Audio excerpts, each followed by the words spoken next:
Dalili za mimba zinaweza kutofautiana kati ya wanawake, lakini hapa kuna dalili kumi za kawaida ambazo zinaweza kuashiria mimba. Lakini kama tu wewe ni wa kwanza kufungua chaneli hii, naomba usiache kubonyeza neno subscribe na kubonyeza alama ya kengele ili uwe wa kwanza kupata taarifa zetu pindi tunapokuwa tunazi-upload. Dalili ya kwanza ni kukosa hedhi. Hii ni dalili maalum zaidi ya mimba. Ikiwa hedhi yako haitokei wakati mwingine wa kawaida, inaweza kuwa ishara ya mimba. Dalili ya pili ni kichefuchefu ama kutapika.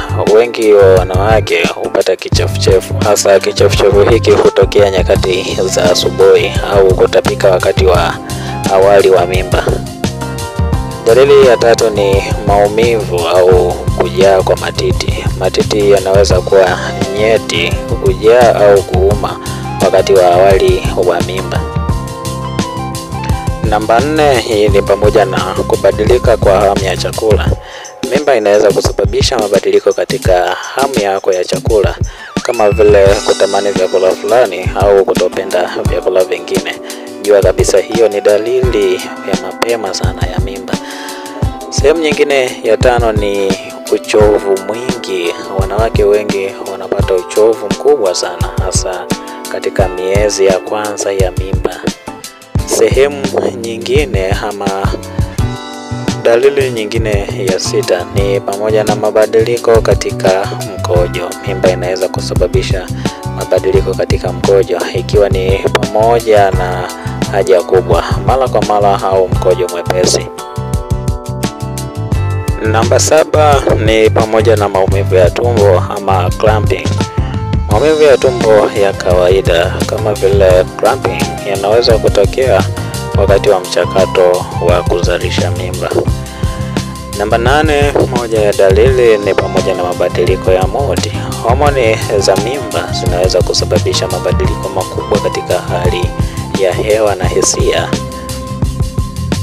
Pia sehemu ya 9, dalili ni pamoja na kuwashwa ama kuzidi kwa tezi za mapaja ama tunaziita spotting. Wanawake wengi wanaweza kupata damu kidogo spotting au kutokwa na majimaji kidogo mwanzoni mwa mimba.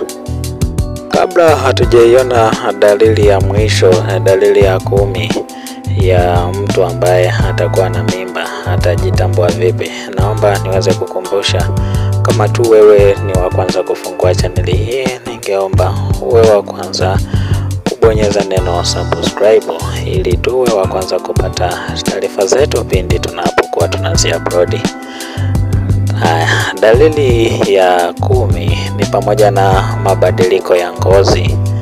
Baadhi ya wanawake hupata mabadiliko kwenye ngozi zao, kama vile kuongezeka kwa alama za giza au mabadiliko kwenye michirizi.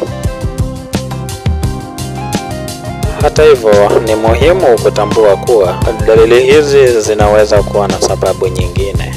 Kwa hivyo, kipimo cha mimba au uchunguzi wa daktari ni njia bora ya kuthibitisha kuwa una mimba ama la. Kutambua afya yako na kuifanya afya yako kuwa imara kwa muda wote ni jukumu muhimu sana. Hivyo, kwa kanuni bora za ujenzi wa afya yako, tunakuomba usiache kuendelea kufuatilia chaneli yetu hii ya Safari ya Afya kwa kila taarifa ambazo tunakuwa tunazi-upload.